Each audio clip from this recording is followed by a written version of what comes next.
What is up? What is up? What is up? It is more Impact. iNTACT is episode number 3 weeks into this show. We've done an episode of Impact, we've done a pay-per-view, and now we're doing more Impact. But before we get into today's Impact, CJ, how is life going? How is life treating you on this fine, definitely Monday when we're airing this? Definitely Monday today. Yes.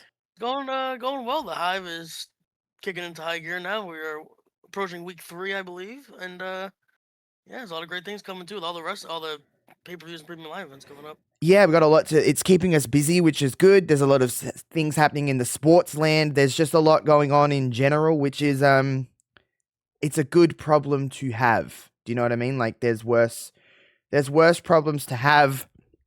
It's better than having nothing to talk about.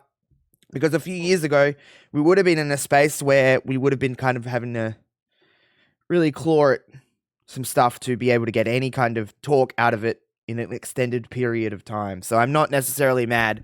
There's a lot going on, and yeah, it's keeping us entertained, as they say in the wrestling world. And in sports world in general. There's a lot going on. You and JPJ talk about sports on Wednesdays.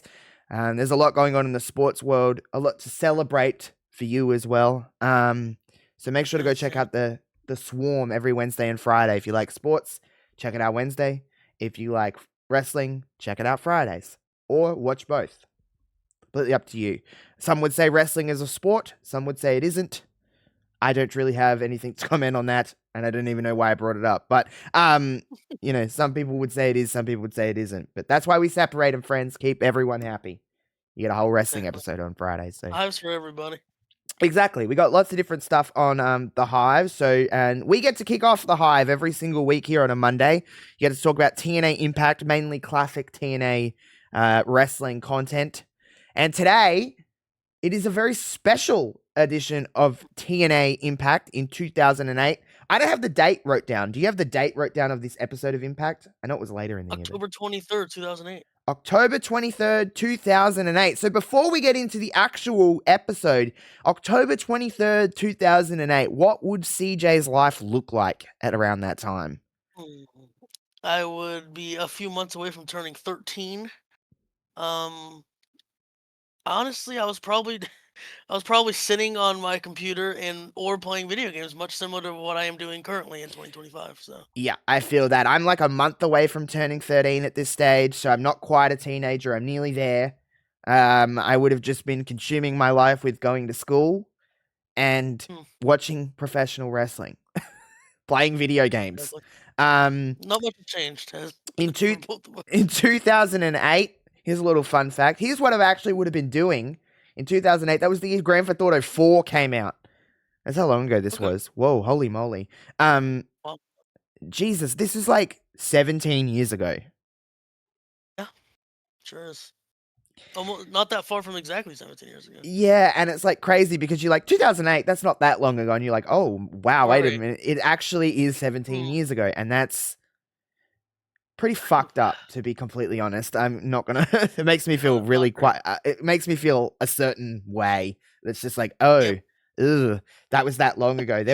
My little brother was not alive in 2008, so that's really just icky to me. But October 23rd, 2008. This is the episode of Impact that is live, which is rare at this stage. It's not the first ever live Impact, but it is live, which isn't something that happens too often in TNA world. And this is also the first broadcast, because they talk about it 48 times in the time span of this 2-hour Impact, that it is the first time ever that it's in HD, which I do remember around this time, things being in HD was like a big thing. If you're in HD, it was like you're going to spam. I mean, if you want to just look at wrestling things, Raw and SmackDown had HD in their logo for a little while when they first switched over, because they were like, we're in HD. And I do think, correct me if I'm wrong, you're probably more well-versed in sports at that time, but I think wrestling was one of the first things that went like permanently in HD, or WWE, I should say. Yeah. I think like the NFL and stuff would do like the Super Bowl and stuff in HD, but it wasn't every weekly game every Sunday, 16 times every Sunday like it is now. But yeah, I think it was just like the Super Bowl, maybe the NBA Finals, but it wasn't like weekly stuff like wrestling was. Yeah, like WWE went HD in the start of 2008. This was probably a big decision why TNA is probably doing it in 2008 as well. Just because their counterpart looks so crisp and clear, and then they're broadcasting in, standard definition. But I could imagine it's probably quite expensive to run in HD. Then, I mean, not so much now. It's just standard. If 4K is now if you run in 4K now, it's like, oh my god, whoa, not everything runs in 4K. So, it's a big deal for TNA and stuff to run in HD. It looked crystal clear. It was a good time. It was also live in Las Vegas, which they didn't really tour too much. They didn't venture too much outside the impact zone really at all for any impacts or anything like that. So not only is it live, not only is it HD, but it's also in Vegas at the Hard Rock Hotel. We'll talk about the venue setup and that in a minute, but it had oh my god, turning on this episode of Impact, it had the opening, it had the cold open like video. This was more of like a music video, which is throughout the show, which we're going to talk about a lot. But man, it brought back a lot of nostalgia for me. I was like, oh, I'm ready to cross the line, baby. Let's do this. But there is something, I think it's a lost art, to be honest, is an opening for a wrestling show. It just gets you pumped. It gets you in the way. It's like, come on, let's do this. Let's watch some TNA Impact. And I think that it's just cool. But it had the classic TNA song. The visual of TNA I liked at this time. It was the logo I liked. It was the aesthetic I liked.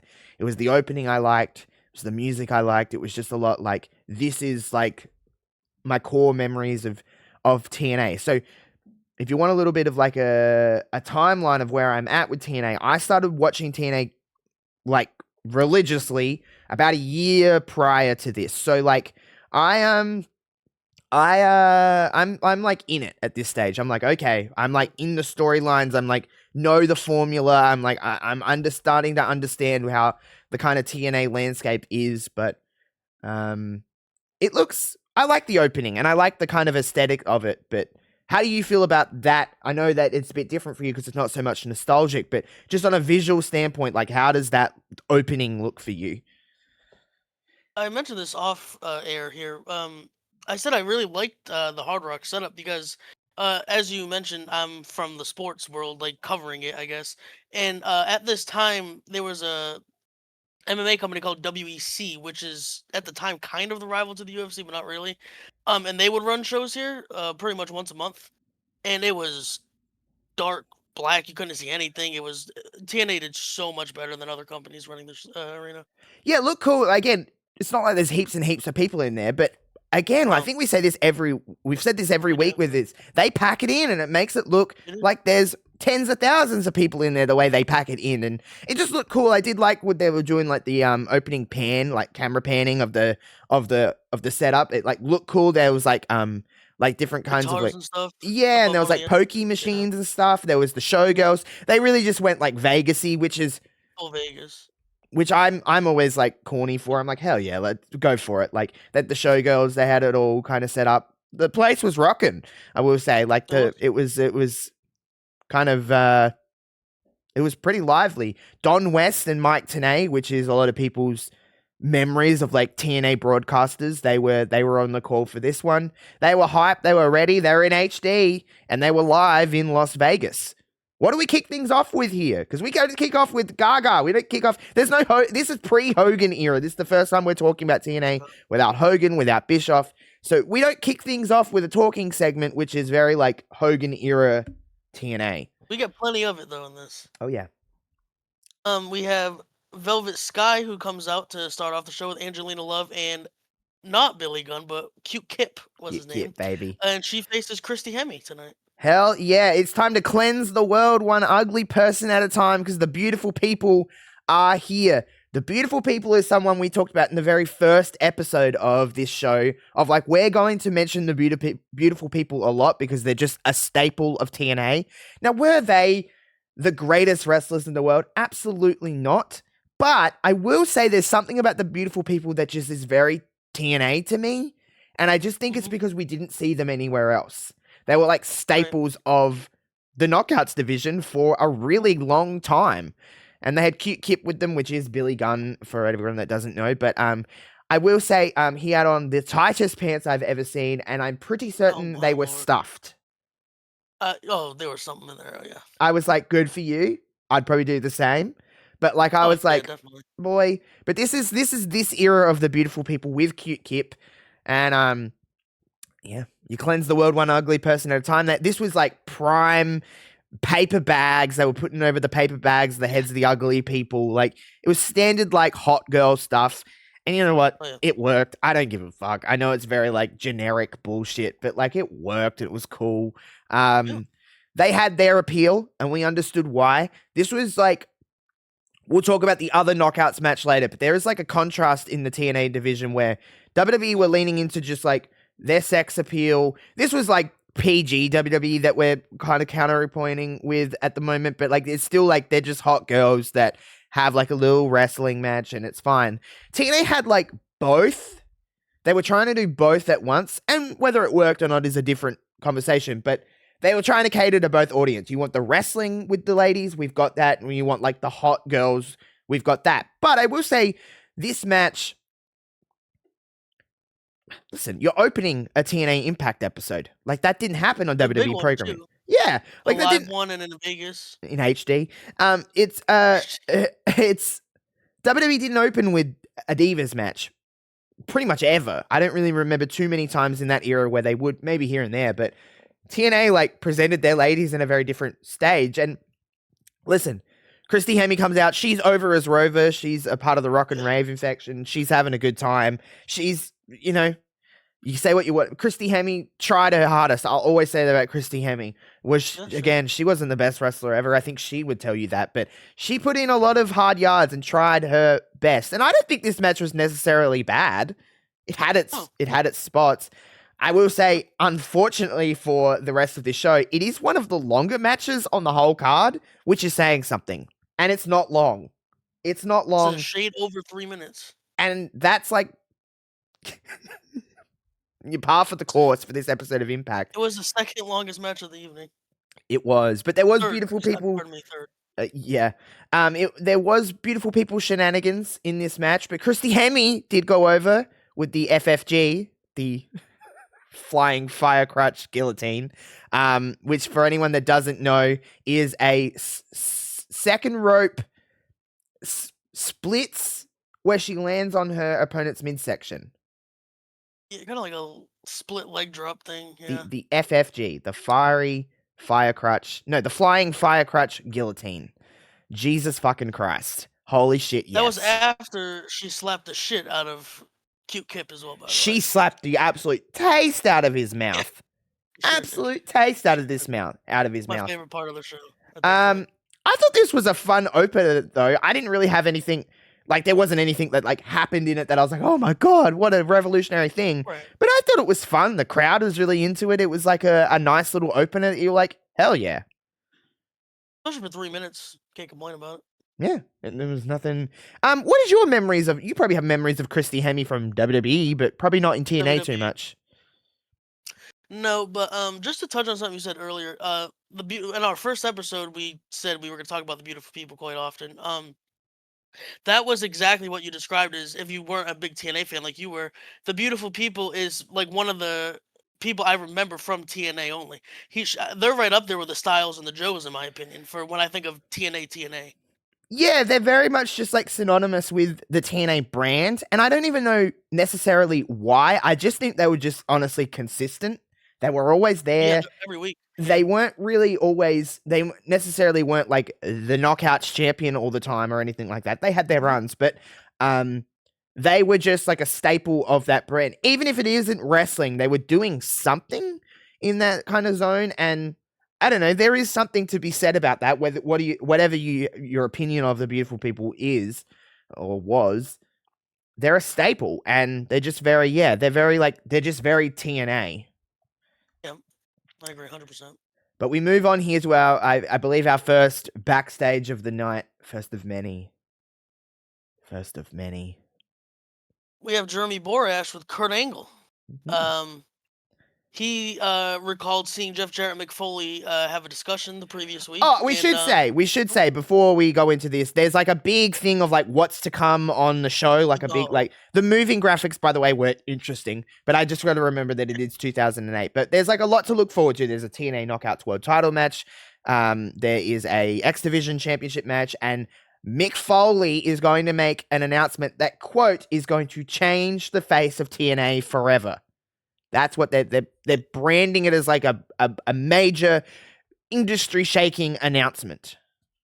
And then they change it as well later on. They say we'll not only change Impact, they'll change professional wrestling forever, I mean, Josh, as well. We can't wait. Don't sell us short now. Okay? No, but anyway, go on. Angle says he caught Jarrett and Foley discussing something on last week's show. And that he said he heard it will change wrestling forever. That was rumors in the background. In the locker room. But he said he doesn't know exactly what they were talking about, but just in case, he made some phone calls to some important people, Josh. Who are some of those important people? Yes, well, this is the reason I chose this episode of Impact is not just because it's live, it's not just because it's in HD, it's not just because it's in Vegas. It is the birth of one of the most infamous TNA factions ever, the Main Event Mafia, which Kurt Angle has Booker T there. Now, I just want to talk about Booker T for a minute, and Shamel, but Booker T is in full African gimmick, and I think it's glorious. I think it's the best thing ever. It's glorious, and there's a lot of Gaga and a lot of, I'm going to say Gaga all the time now, fuck you, Hulk Hogan. There's a lot of talking in this segment, but all I can hear is Booker T, everyone sometimes says respect, he just goes respect, respect, respect, over and over and over and over again. He did talk about his ancestors in Africa, by the way, at some point in this, but there's a lot going on here, and I'll kind of jump over everything, but like Kurt's talking, then Booker comes in, and then Nash is also sitting there, and Nash is talking about how he's been away, but Samoa Joe's a prick or something, so he's back. And then they reveal the next member, and it's Sting, the icon, the World Heavyweight Champion, Sting. And suited up Sting as well. Suited up Sting, and they say this is the Main Event Mafia. It's Booker, it's Kurt Angle, it's Sting, and it's Kevin Nash. They are the Main Event Mafia. On paper, I mean, you can't really knock that crew. I mean, but it's a choice. I mean, it's a choice. But anyway. Borash then kind of not confronts it, but says, I respect you all, you're all legends, but the young guys are running the show now, like Styles, Joe, so on and so on. And that's where Angle then reveals Sting, who no face paint in a suit, obviously looked. Was that one of the first times he was shown with both of those? No. He was out of face paint a lot, from my memory. Okay. But Sting said it's time to band together because they weren't able to get the respect they deserved individually, so now they're going to band together with their combined 75 years in professional wrestling. And then we get Angle making a toast to the group, while Booker just screams respect in the background, which I thought was respect. Yeah, he just said that while they were toasting. He just kept making sure everybody wanted to hear him say respect. Respect. He just it was so good. I was like, keep saying it, Booker. Also, this segment, honestly, probably only went for like 6 or 7 minutes, but it was like 40. I think it was the entire show. I don't think that was anything else on the show. It was like, holy moly. But Jeremy Borash was working his little butt off. Now, was the segment with Warren and Mick Foley before that or after that? After. It was right after. It was right after. So, Lauren, by the way, I remember Lauren. I didn't remember Lauren until I seen Lauren. I'm like, oh my God, I remember Lauren. She was a busy woman, this show. She was all over this show. But she was... her paycheck in the show. Yeah, good for her. Like, she was outside of the Hard Rock Hotel waiting for Mick Foley to arrive, and there's a limo in the background, and you're like, oh, Mick Foley's here. No. He pulls up in this fucking teal little box shit buggy thing. And she's trying to get the scoop. She's trying to be a journalist, you know, like, what's the announcement? He's like, no, you got to wait to the setup. So you got to wait till the whole world is watching. And he just keeps saying it's going to be a game-changing announcement that's going to happen tonight. He put over how great his Volkswagen buggy is on gas, though. He made sure you knew he got his mile to the gallon there. Is one thing he made sure you knew. How'd you feel about that little buggy? It was a very weird color to me. Color was horrendous. I'm not a big Volkswagen bug guy, to be quite frank with you, but I watched Seems like Herbie, Mick Foley might be. the Lindsay Lohan Yeah, version of Herbie, not like the old Herbies. yeah, There's a I great gotcha. scene in that movie where Herbie drives on the side of the wall. It looks fucked up because it's 2004, so you can imagine the CGI in that one. But Lindsay Lohan loves it, so you can't really fault her. Mick Foley might have loved that movie, considering his car. Sure, why not? You know, Hmm. he maybe his favorite movie. It's not about Santa Claus, so I doubt it. But anyway, let's move on here because we got more talking. We have a new title, Josh. Mm-hmm. Booker T and Sharmell with a big old briefcase, Money in the Bank season, as we're recording this. By the way, guess. I really weirdly remember that Booker T had that briefcase for quite some time, and he wouldn't show it. Yeah, he didn't. He didn't want to show what was the contents of it. I do remember that being a thing. I say quite some time. It could have been 2 weeks, but I remember it. So whatever. But I will say Booker T's music in TNA. Can you dig it, sucker? And then it's just like the WCW version, basically. And then it's it's. But him and Sharmell come out looking great, and Booker's, oh my god, he's just in. This may be my favorite version of Booker T. Like I don't want to hear him talk about any in any other way than this. Whatever this is, it's fantastic. It's fucking great. But he's talking. He's saying he's the greatest and all that, and the main event Mafia are going to be great. And then he opens the briefcase, and he brings out the Legends Championship. The TNA Legends Championship, which, by the way, morphed into many things over the time of TNA. It became many different titles. But I don't know if this is going to be unpopular, but I like the look of this title. I think it's pretty. I like the red. Yeah, the red strap on it looked cool as fuck. It looked cool. I still, to this day, don't really understand the concept of a TNA Legends Championship, because if you look at the lineage of that championship, there's some people that aren't legends that held that title. Allegedly. But it's certainly it's a thing. You know what I mean? It's a thing. What's the thing? We set up our potential first match for the title here. Christian Cage comes out and said legends don't act, basically how Booker T has been acting tonight. And then he said, this is a second-rate title with you and your ridiculous ass accent. He said legends don't have fake accents like you do. And he said he is a true legend, and a true legend would command respect from the locker room, which is something Booker T doesn't do. Damn, Christian had quite the fit on too, I will say. It was like this collared, it was like collared brown shirt, and it was like these baggy ass like jeans with holes in them. It was certainly very 2008 and very Christian. Christian, by the way, has aged like a fine wine. He looks pretty much the same. Almost exactly, yeah. And that's what you get for being an unproblematic king, right? Father of the year. Especially in wrestling, the way people age in wrestling in particular is usually not the best. Christian still looks great. He wants to, so they've set up a match for Turning Point. They're gonna have a good old time. It's gonna be a thing. You know what I'm saying? There's not really much else to say about that segment other than, hell yeah. Christian did start mocking Booker T's accent. Which actually, we do need to talk about that because he called him Lil Jon, and at one point he was going, yeah. That's how he said it, by the way. I'm not. He did. Yes. That's how he said it. You go back and watch it. He said, yeah. He said, yeah. Okay. Unbelievable. I was like, Booker T just kept talking through it. They said, shut the hell up. My bad. So Booker's thing was when he was this gimmick, he was like very royal and like proper. And then when you pissed him off, he went like full angry and he would like started talking like Booker T, like normally does. And Sharmell has to kind of like get him back and like, but he says, okay, yeah. I'm like, oh my god, Christian is a very white human being and he should not be saying that at all. But it happened. I actually didn't think this segment was too bad. I actually kind of enjoyed it. No, I enjoyed it, yeah. We have the busiest lady in the building again on our Lauren. screens. This time she's with Abyss and Mr. Matt Morgan. Abyss got burnt up recently. 3rd-degree burns, according to a alleged physician that works for TNA. Matt is basically telling him, you can't compete, you're not fit enough, you need to go relax. And Abyss is being Abyss, saying, hell no, I'm going to go. Because they have a gauntlet match later on in the evening, by the way. And Abyss basically says he needs to take care of the gauntlet and then go after Kurt Angle. And Matt angrily storms out. and then we'll find out later on if Abyss ends up competing or not. Yeah, so Abyss got burnt by Team 3D, I think. I think that was Yes. that's what he was Yeah. saying. He has 3rd-degree burns on his ribs and on his stomach, I should say, and all of that kind of stuff. And Matt Morgan's like, I'm a bad friend if I let you do this. And I was like, all right, 7-foot Matt Morgan, shut the hell up. I actually thought they did well in this segment. I don't remember them being together, but then there you go. That was something. But Busy Ass Lauren.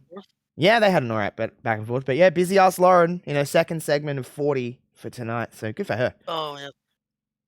Yep, and then we see Jeremy Borash speaking with one Jeff Jarrett, Josh. Jeff Jarrett with a full head of hair. He had a nice, beautiful shirt, a little button down a little bit though. He was looking like he was in Vegas tonight.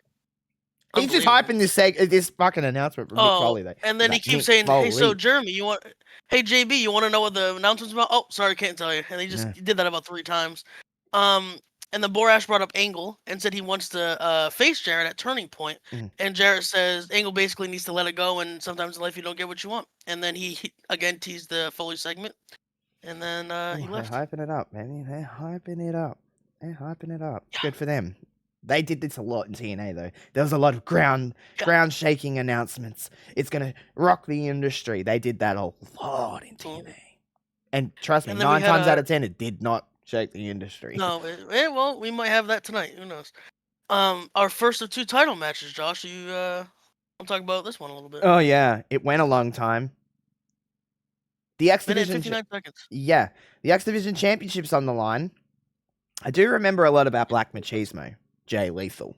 What a guy! I do. That's another TNA thing I think of when I think about TNA.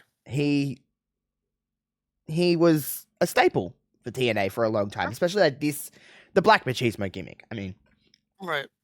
It was pretty fun. But man, oh man, I don't really have anything to say about this fucking match.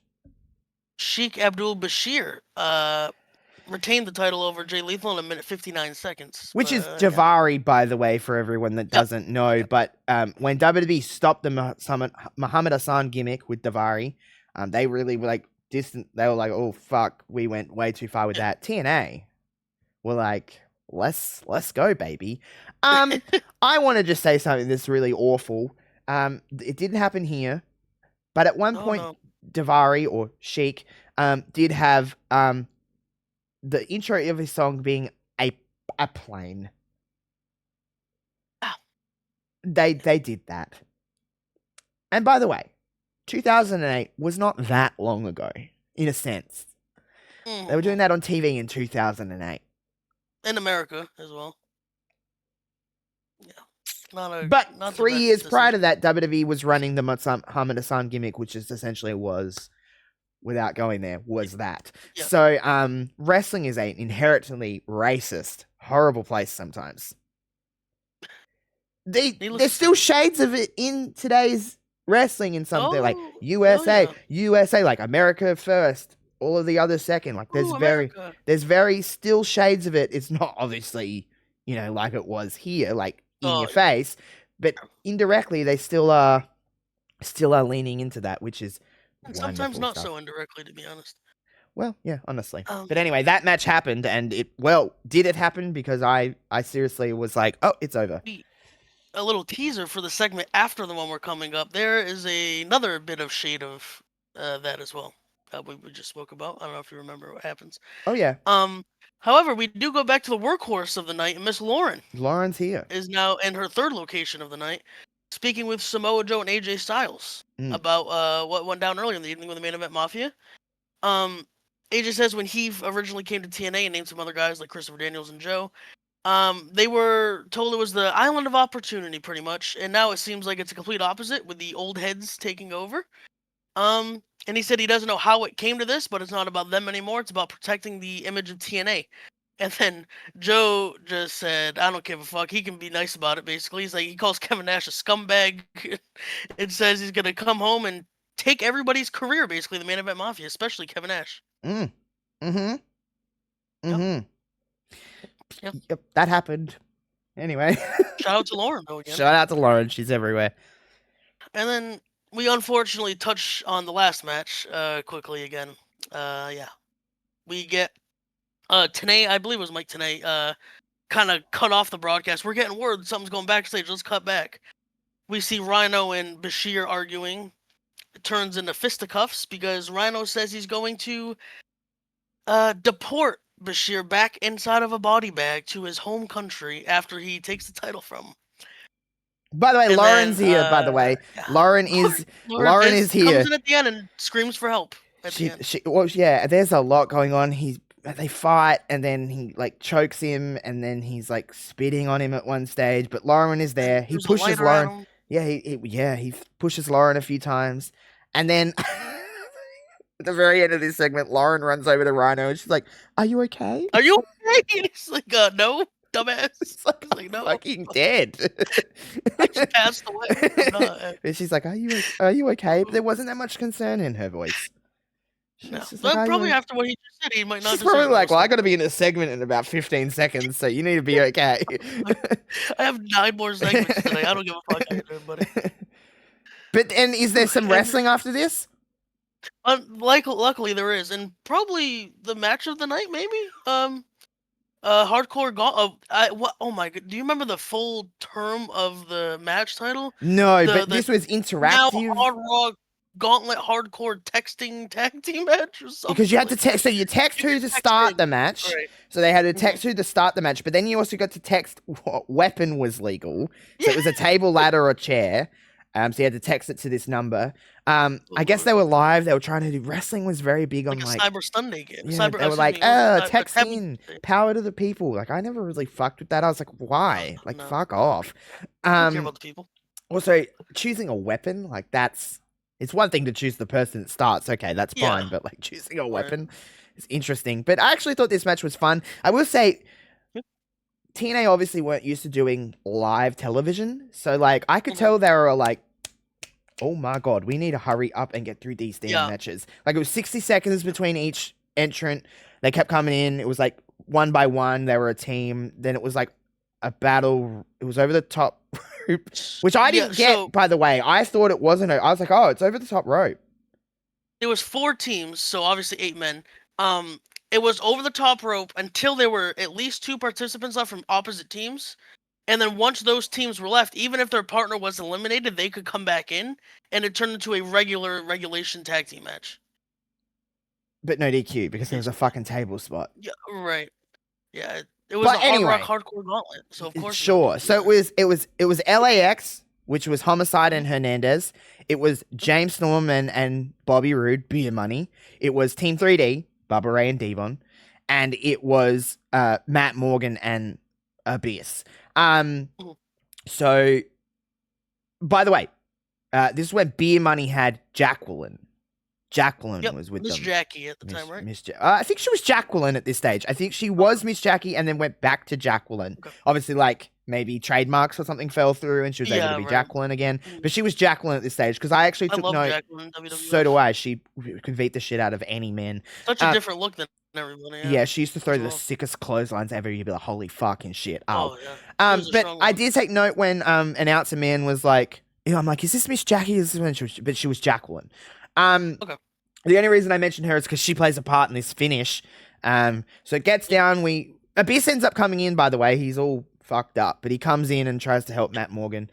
So many people get eliminated. Let's just talk about the actual finish of it. There's a 3D through the table. Bobby Roode is getting pinned. Jacqueline pulls the referee's leg out. There's and then James Storm.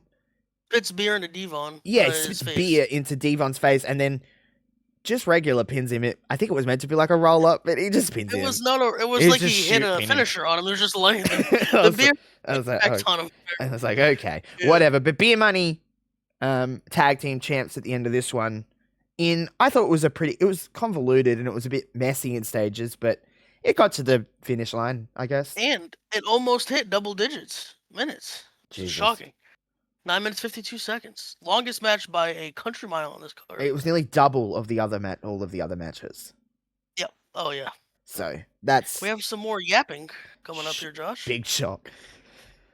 In high definition though, so you could tell who was talking because it was so beautifully clear. Mr. Angle comes down to the ring. talks about how wonderful the main event Mafia is. But a little note says he hasn't forgotten about Jeff Jarrett and wants to fight him at Turning Point. And then he quickly touches on I don't give a shit, basically what Mick Foley has to say later, just again goes back to Jarrett. Who comes down to the ring and says basically, without getting too into it, he needs to forget about it, he's not getting his rematch, yada yada. And it's time to pass the torch. And he said everybody in the locker room wants to be him. AJ Styles, Samoa Joe, Jay Lethal, the Machine Guns. And then he said, Angle, you just need to learn to take no for an answer. And then Abyss comes out and beats the piss out of Angle, but then he's able to avoid major damage, I guess, and kind of just scurries on off. What a heel. What a heel. What a bastard. What a I know. bastard. But, you know, I don't have anything to add to that segment because you kind of covered it. So I'm fine with that. Yeah. Move on. Lauren, for the 5th segment of the night here. Lauren's back. With Awesome Kong and, how do you pronounce it? Raisha Saeed? Yeah, right. Raisha Saeed is. Now, Raisha Saeed. Raisha Saeed. She's a cheerleader too, right? Well, yes, but what I was going to say is, people should do some research on Raisha Saeed. There's some I did. There's some wild stories. She claimed that a lot of people tried to kill her and kidnap her, and she was a character. There's some stories. When we say the most random of people, the Bella twins were in that. There was a whole fucking novel of people that she said tried to kill her. So, damn, those Bella twins, they tried to kill Raisha Saeed, apparently. When I think of Bella twins, I think of violent serial killers, personally. That's what I think of. Obviously, yes. But Raisha Saeed was basically the mouthpiece of Awesome Kong. Mm-hmm. They were a duo for quite some time, and then all of a sudden she was just gone. Yeah. That's what I remember about it. But Awesome Kong was the you know, there's not really much to say about this segment other than Lauren's a workhorse, and I like the pairing of Raisha Saeed and Awesome Kong, negative stuff aside. Right. And then we pretty much get the same segment, but this time it's Jeremy Borash talking to Taylor Wilde about the match later on in the night.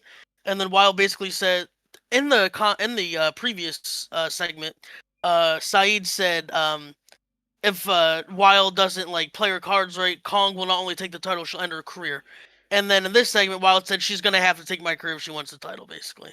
Pretty much. I talked about Taylor Wilde with you a couple of episodes ago about how she actually wrestled Awesome Kong in the tag match, but they wrestled all together. No, did they? Right, yeah, they did. They did. Yeah. And I talked about how Taylor Wilde is a very underrated professional wrestler. I think she was really great at her time, and it was just a little bit weird timing. And then the stuff with Gail happens a couple of months after this with Kong, and then it just kind of overshadows Taylor Wilde. But she is very, even when you just look at her, you don't know anything about her. She's you're an underdog. You're a scrappy baby face, which is not for everybody, but she just has that about her. She plays that up in the match, which now happens. Mm-hmm. She's defending the Knockouts World Title against Awesome Kong. I would say it's called the Knockouts. It's called the Women's Knockouts Championship in this. I don't know if you noticed that. I noticed that on the graphic. It was the Women's Knockouts Championship. At some point, they dropped Women's, and it becomes Knockouts. I remember as the TNA Knockouts World Title. That's what I remember as. Well, so do I. But this was remember, this title only came into play in a year before this. Yeah. Right. So it's nearly exactly a year of that title at this stage. So it was Bound for Glory 2007 when Gail Kim became the first Women's Knockouts Champion. But yeah, it was the Women's Knockouts Championship. But a match that lasts 3 minutes and 47 seconds, by the way. But I will say, they utilized their minutes very well. I have that. They packed plenty into the 3:47 is the first line I have. And the crowd was really into this. Yeah, sure. It was probably the loudest of the night. Oh, by a decent. There was Let's Go Kong, Let's Go Wild match, but this is the best crowd reaction. They were just so into these two, and again, 3 minutes and 40 whatever seconds you said, but they packed it and they worked well together. Kong worked best when there was scrappy high flyers that she should work against, but again, for someone like you who hasn't seen a lot of Taylor Wilde matches, you're I see the appeal. Yeah, no, and I think, like you said, she works perfect. And obviously, you know way more about these two than I do, but they did work very well together. You could tell Kong is kind of in that Brock Lesnar mold where Lesnar would always work well with a Daniel Bryan's, AJ Styles type, and that seems like Kong. She worked well with those type of women as well. Kong was like really, really in her like prime, like here until like 2010 ish, like Yeah. that kind of era. And then she kind of started to fall off a little bit and just whatever. But she was in like, she was like the dangerous woman. Like you heard that bum, bum, bum, bum. And She it was had a like, presence. oh, And you're like, fuck. oh shit. Oh, fuck. Yeah. And there was no woman on mainstream wrestling at that time like her. There was no one like her. She was like literally so unique and one of a kind that it was just, she was really special. She kind of didn't need to be a quote unquote great wrestler. Not that she wasn't good, but she just needed to play to her size, play to her strengths, play to her appeal, and that's all that needed to happen here. It was a lot of like, so they showed like the how Taylor Wilde won the TNA Knockouts Championship previously. It was like a roll up. There was like a lot of that in this match. But Raisha Saeed ends up getting involved in the finish here, and it's an awesome bomb from Awesome Kong and good night, Miss Taylor Wilde. By the way, a beautiful sit-out powerbomb. Oh, they got some height on that. Yeah. Oh. I was like, oh, she drilled her. But they had a lot of fun. I won't go too far into what happens a few months after with Gail Kim and Awesome Kong, but we'll probably talk about that episode of Impact probably because it's so historic for many reasons. But we're gearing up for... It seems like they may be putting the title back on Awesome Kong for that reason. Gotcha. And this alludes to something you said earlier, where they might not be the most experienced in live television, because you would think we would get 9 more talking segments in between this next match, but we don't. No. We do not. No. And what ends up being our main event match, but not segment, of course, is Sting and Kevin Nash representing the newly crowned Main Event Mafia against AJ Styles and Samoa Joe, the Impact OGs, TNA OGs. Hell yeah. The reason I 7 think... minutes and 2 seconds. But there is a commercial break in there, quote unquote. Yep, so sure it takes out a big chunk of this match. Yeah. It's very TNA, very AJ Styles. Samoa Joe's in there. Nash is still wrestling in this time, and I don't really understand honestly why he's still wrestling. And it's Sting. I mean, Sting could still wrestle today, I'm pretty certain. Sting wrestled literally last year. So, like, he's doing fine and was jumping off of fucking buildings and shit. So, you know, good for Sting. But Nash, I mean, could barely move at this stage, and that was a long time ago. So, geez Louise. But, listen, it's a tag match main event. It's nothing to, like, cry home over about. It's longer in the sense of this show. It has stars in it. It did its purpose. It needed to get Main Event Mafia over. We're establishing Main Event Mafia, and this is the feud that we're going with. It's like the Main Event Mafia versus like AJ, Samoa Joe, the original type of thing. Yeah, they did that a lot in TNA. Again, like the whole argument of like TNA sucks as a company. Let's do this. Yeah, they had a lot of our own company that we work for is awful. They did that a lot, and it's like must like. Even if it's from a creative standpoint, you must think that at some stage, and it like makes the audience think like this company must fucking suck if there's all these people that hate it so much. Like, why are they there? But you know, the match happens. Who goes over who? Nash wallops Joe with a title. That's right. Yeah. And then he's busted all open. Yeah, that's right. And then we get the post-match beatdown. Kurt Angle and Booker T come down to assist with that, and they stand tall over the TNA OGs. To end the segment. Main Event Mafia, baby. But it's time. It's time. Some yap here. It's time, baby. We've been waiting for this announcement. It's going to change professional wrestling. Unfortunately, Lauren is not involved, so that really put a No. She couldn't be involved in this one. Mick Foley decided, the crowd's hyped up enough, I guess, to finally come out. Bang, bang, baby. Awful music, by the way. He has awful music. It's so bad. It's like, I don't have a car crash at the beginning. I don't want to watch this shit. No. Foley, by the way, even in 2008, man, just watching him get into the ring, and then I'm like, oh, dude, like he's just. I feel so bad. Mick Foley's one of my favorites ever. He's a lot of people's favorites ever, and I love Mick Foley for what he did for us. Literally, he did it for us. But like. Oh my God! Even in 2008, he couldn't walk. He paid for it. Let's just say he paid like the for way he got up entertainment. when he got into the ring, and then he had to like crouch down and get one. I was like, oh my god, this poor dude. And then he tries to like no sell it, even though he probably wants to cry with how bad his knees are. It's just, Fuck yeah, but that's when people talk about wrestlers put their life on the line for you. That's exactly this. They're talking about him. They're talking about Mick Foley. 1000%. Poor guy. But anyway, he yappy yappers, yappy yap. A lot of Gaga, if you would. A lot of Gaga. A lot. He tells us he's going to explain what happened in that infamous meeting that we spoke about earlier between him and Jarrett from the previous week. He said that Jarrett tried to put things in perspective for him, told him, you made all the money in your career, you won all the championships, you're a New York Times bestseller, Mick. I know you, and look at you. And then Foley admits, you look how I'm dressed with his flannel and his sweatpants that he always wears. And he said, my raggedy hair, I saved all my money. I drive a little Volkswagen buggy. Cost me $10,000. So Jarrett tries to say, you saved all your money, Mick. Why don't you do a nice investment opportunity? And then we have the Main Event Mafia right back out. And right before he's about to tell us the earth-shattering announcement, Josh, we get interrupted by some son of a bitches. So that's the case here for the Main Event Mafia. It's very much just like they're just there. They're here to ruin wrestling. This is what John Cena would say. Yeah.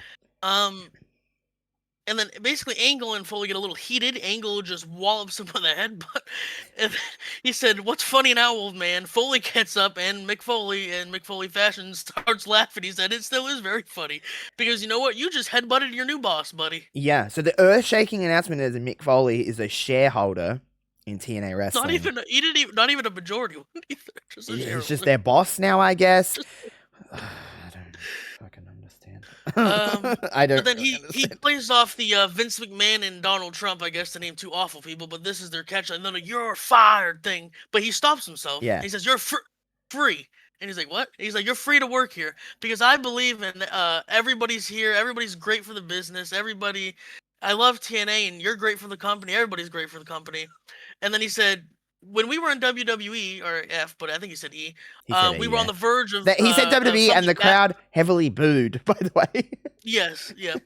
And we were on the verge of something special, and I feel like we're on the verge of that again. And then he looks at Angle and gets a little bit more serious. Do you want to be part of history, or do you want to be history? And then we get confetti like he just won the Super Bowl or something. And then, and the Main Event Mafia kind of looks pissed, confused, irritated. As the confetti is falling, Foley's doing his little thumbs up.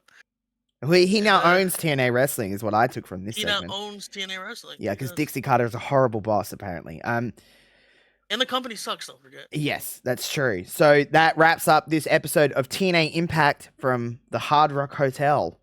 In HD. In HD. You said the number in a previous message off air, obviously.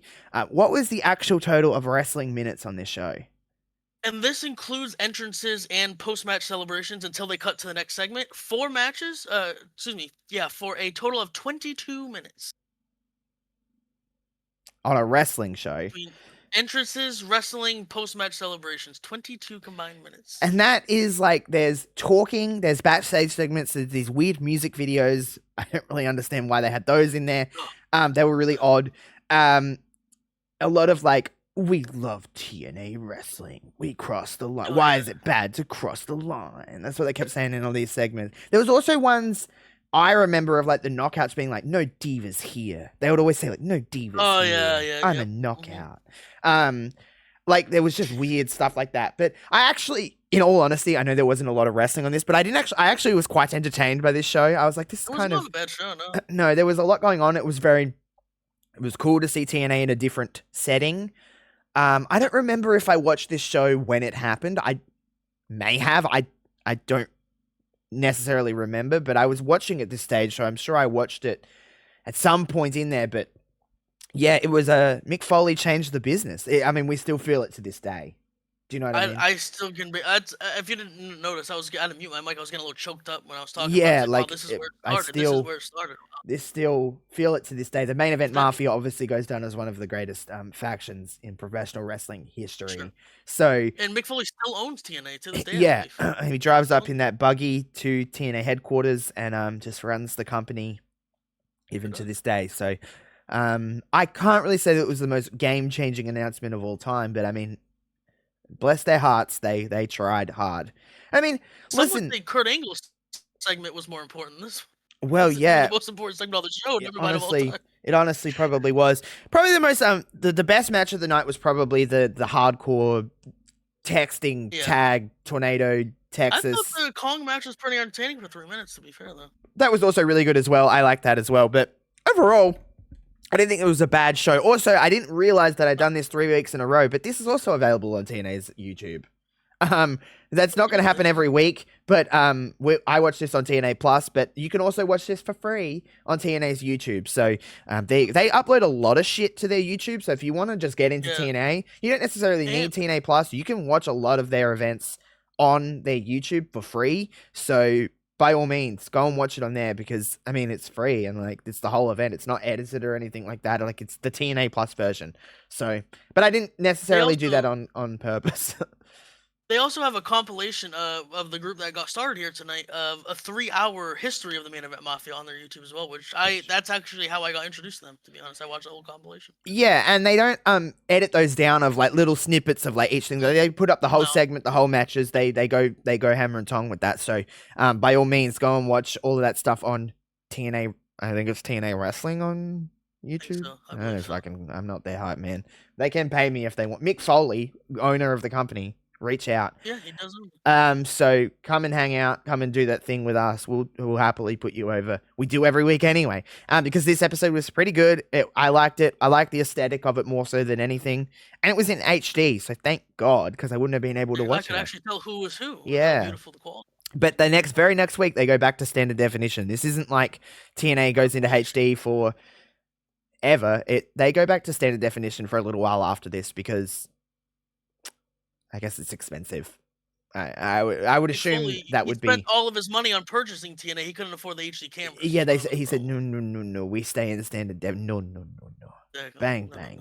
But, yeah. About respect, as Booker T would say. Respect. What a good time. Main Event Mafia, baby. But anyway, that was a good episode of TNA. I'm glad that I had the idea I was like, what can we watch next? And I was like, Main Event Mafia era. We haven't talked about that yet. Then I was like, when did they start? I'm like, oh, perfect. They start in the Hard Rock Hotel. Something different, something cool. So I liked it. I was entertained. It had a cool feel to it. I like kind of watching these once a week. I kind of look forward to, I'm like, oh, cool. I get to watch an episode of TNA. It just kind of takes me out and you're not watching it in like chronological order, so you don't have to like pay attention too much. You just like tap in. What happened like, last week? What happens next week? You're like, oh, I kind of remember this, and you're like, oh yeah, right. This person's here this week. This person's here. Not the next 6 months later when we watch another episode, like down in like the timeline of it all. So I'm very into it all. But that'll do us for this week's episode of Impact Intact. Make sure to support the Hive. It is at the Hive_media, pretty much everywhere except Instagram. I think Instagram is like _ the Hive media because someone else had it on Instagram. Fucking bitch. Hey, I'll buy it from you for $20. Mick Foley will buy it from you. Yeah, Mick Foley. He'll hit you up and I'll get that handle. But we're pretty much everywhere. The Hive_media. You'll find us. Just look for the little B in the icon and we'll be the ones there. Make sure to say subscribe to the Hive too. We got a lot of good content over on our Substack. We got a lot of good content over on our Twitch. We got a lot of good content over on our YouTube, our podcast feeds. Make sure whatever kind of content you're looking for, get subscribed across all of the places here on the Hive.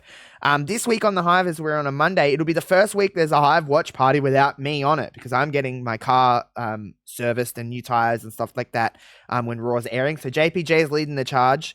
He's going to have a crew of people. I think one of them is going to be you, CJ, but I don't think he's asked you yet. But anyway, by the time this comes out, this is why you watch this. Is breaking news. By the time he comes out, he probably would have messaged you already. But so JPJ will be leading the charge for Raw just for 1 week only, and you watch Brie Bella come back, and you won't get to see me react to it. So that's fun. Because for everyone that doesn't know, I actually made CJ and JPJ famous because we were on Nikki Bella's Instagram and story. Naomi. Yeah, but I mean, like, Nikki's one got us way more views. No offense, Naomi. You're not racking them in like Nikki. It's nice to, And Nikki put hard eyes. Nikki put hard eyes. And no offense to you or JPJ, but I think it was because of me. We talked about this on the Swarm. I guess this would already have came up by now, but we talked about that briefly on the wrestling episode, and we said, let's be honest, we were happy to see Nikki. We're on there because of Josh. We both said that. I'm pretty certain that when we were watching that watch party, when we were doing that watch party, when Nikki came out, I think I actually piddled a little bit and I sat in my own pee for a while. Yes, you did. I would probably say that's probably. And I would do it again. I would do it again. But I am going to be watching. I'm still going to be watching Raw, everybody. So even if Brie Bella does come back and you're watching the watch party here on the Hive, just know that I'm at my mother's house with my mother, taking over my mother's living room TV, making her watch Raw, which she can't. My mum doesn't fucking like wrestling at all. She's like, this is the stupidest shit ever. But I'll be like, Mum, Brie Bella's, but I might break my other mums. My other mums? Well, whatever. I have several mothers. My mum's other arm. She's already got one broken arm, so I'll just break the other one. I'll be like, Brie Bella's back. She is mother.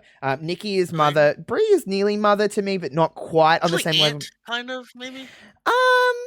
Perhaps, yeah, maybe like aunt or like stepmother. Okay. She's still your mother. You still love her, but she's not your mum. Right. She's not, yeah. You know, there's so much. Josh has 3 mothers in case anybody was in. Yeah, I have my actual biological mother, then I have mother Nikki Bella, and then I have my stepmother, which is Brie. So, but I can't wait till they win those tag team championships. But anyway, this isn't a WWE show, so you'll see me talk about that on every watch party for the next month. And then on Evolution, when that actually happens, I may cry. So sorry, Peggy. Because Peggy will be here for Evolution. But we got a lot to look forward to here on the Hive, so make sure you stay subscribed. Our handles are on the screen, so you can go and follow us on X. Follow me kind of everywhere, and you'll get your Hive-related content from me as well. So make sure to do that. But until next Monday, this has been iMPACT Intact. I'm Josh, that is CJ. We are out.